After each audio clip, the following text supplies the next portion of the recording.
bigger box sellers that make them the biggest money they're going to put the visibility out there. And they actually have a legal defense for no visibility. Are you ready? Okay, How many of you in the chat room, let's look here. How many of you in the chat room go over and sell at the bank when they have the free listings or use the free listing thing that they use? How many of you do that? Okay? Okay, yeah, all right. That's exactly.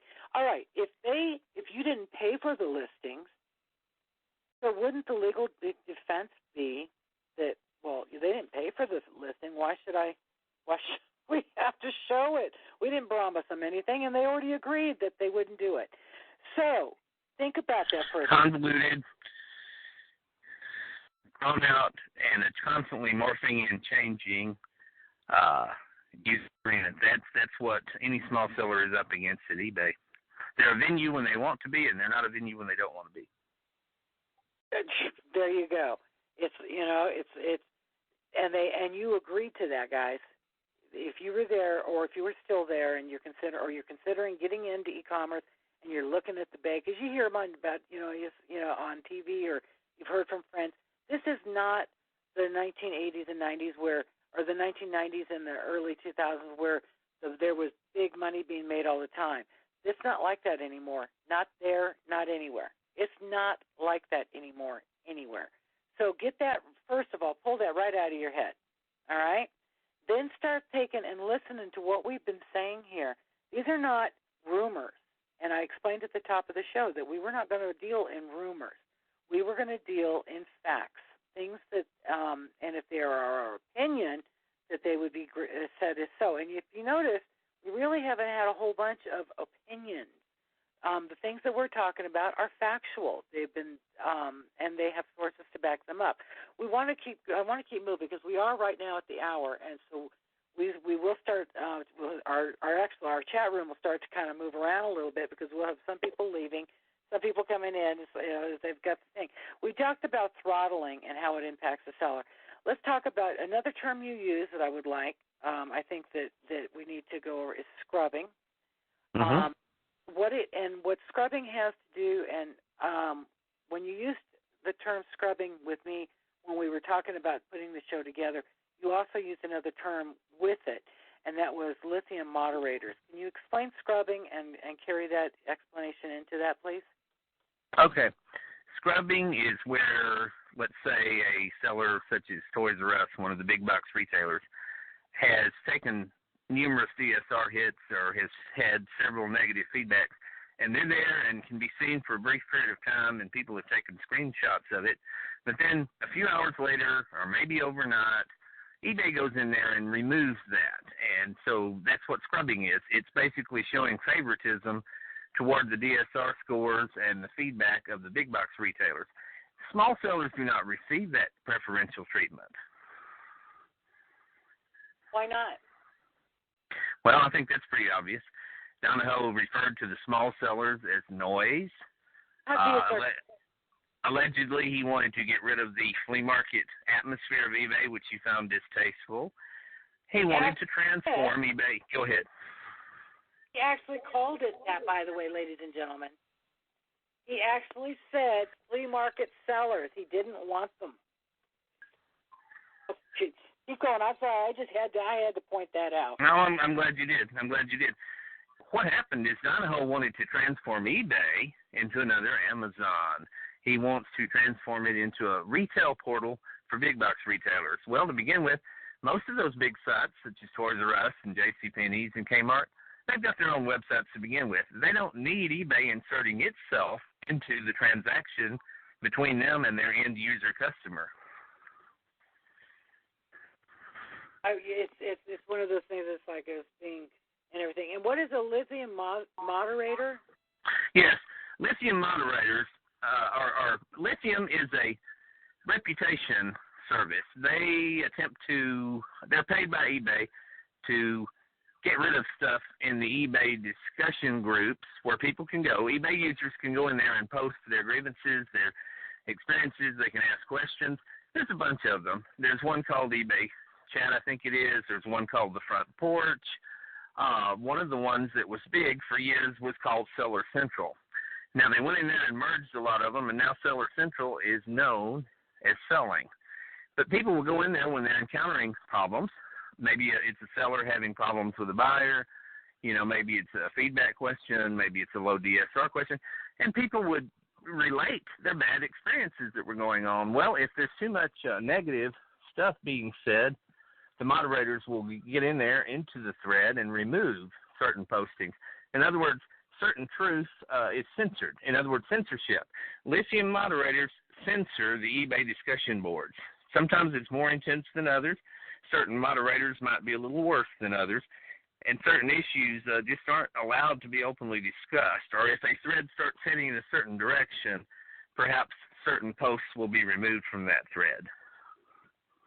Okay, now I got it. Does everybody in the chat room understand that, what he's talking about here?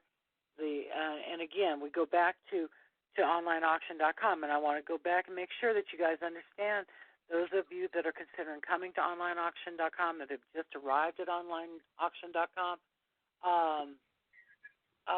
we're right now, Corn Country Treasures, Lithium Moderators hit her on her listings. It's like, so people, you guys have that experience. You've experienced this. Now that, like I said, it took a long time to do a show like this where we could actually come out and say these things, because now we can actually prove them. Or I can't, but, certainly Researcher 135 and his crew, they can't.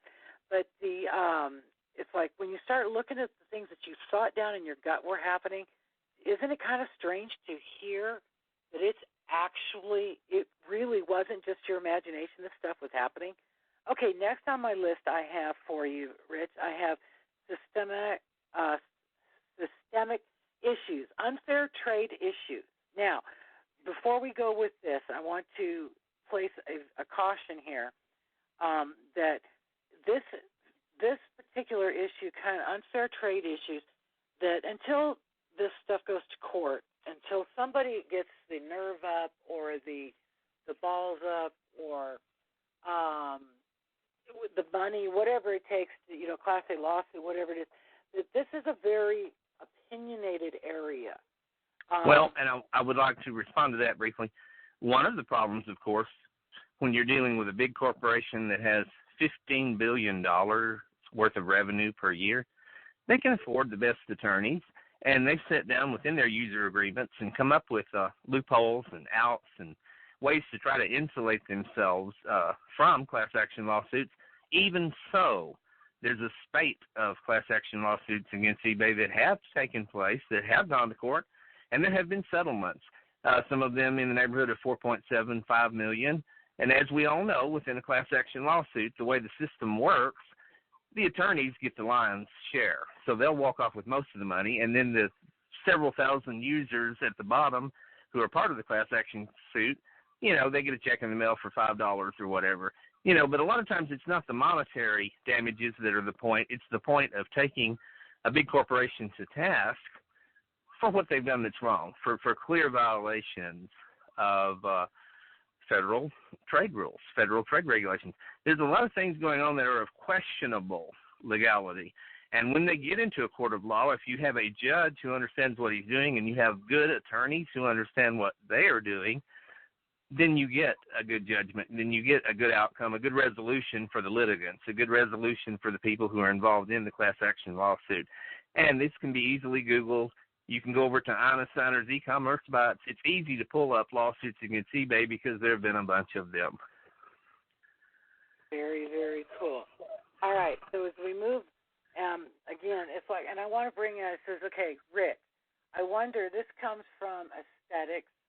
It says, Rich, I wonder if outside users of PayPal, that they have the same policies as the Bay. I am worried about PayPal hiding or holding some policy of eBay when they break away from eBay. What do you have? Has any of your people had anything to say about that?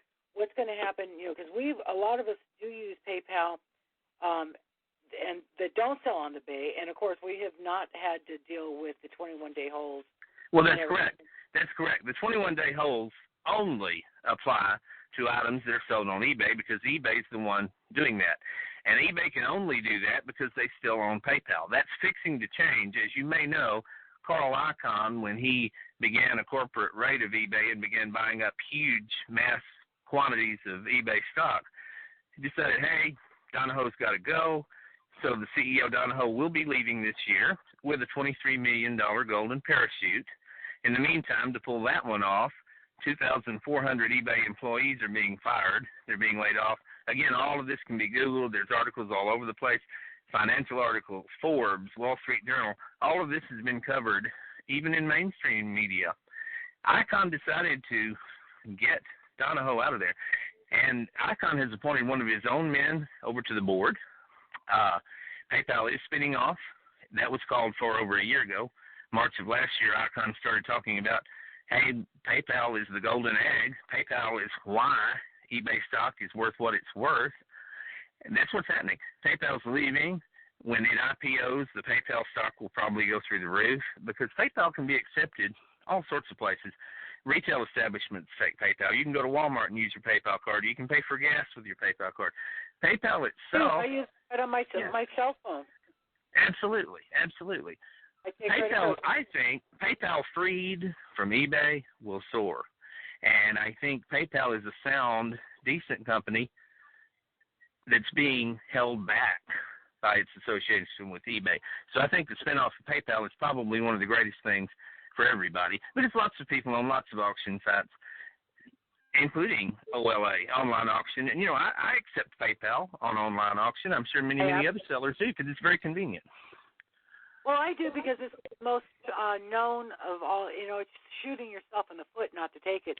Whether or not you like them doesn't matter. What matters is that most of your customers have it, and that's the quickest way for them to give it to you. Absolutely. Purchase from you is to use PayPal. I have really never had much of an issue with PayPal. I've always had the issue with the bank. I think that in answer to the question, aesthetics, I think that it's going to be sort of a kind of a wait and see. I think that Rich is right. I think that it will be a really good thing when they separate, but I think that the policies we will have to look and see what happens. I mean, things change overnight. Look at what happened with what was the one that we were all using, and now suddenly we're not all using it anymore, is the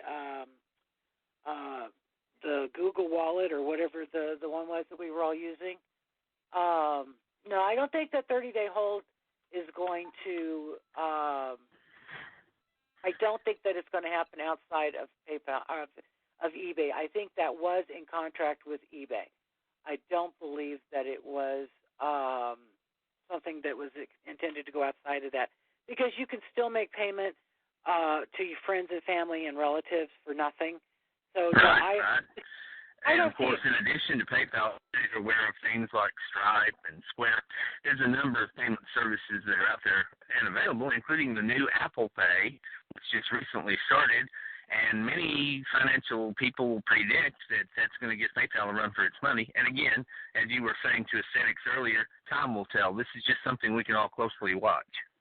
Right.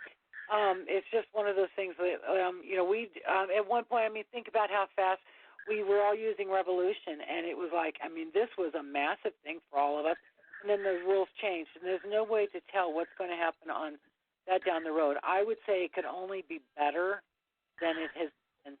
So I'm going to go with Rich on this and predict that it will be better for us than worse. I think once that it's not part of eBay. I think the other thing, it depends on who actually comes in as the CEO of that part. That brings us up to what you and I, Rich, had on the thing. Asset stripping and what I have here is movie Wall Street, Carl Icahn, corporate raider. Now, Donahoe is leaving, is that correct? Yes, Donahoe is leaving with a $23 million golden parachute. So he's getting a nice bonus to leave eBay. And taking his place is?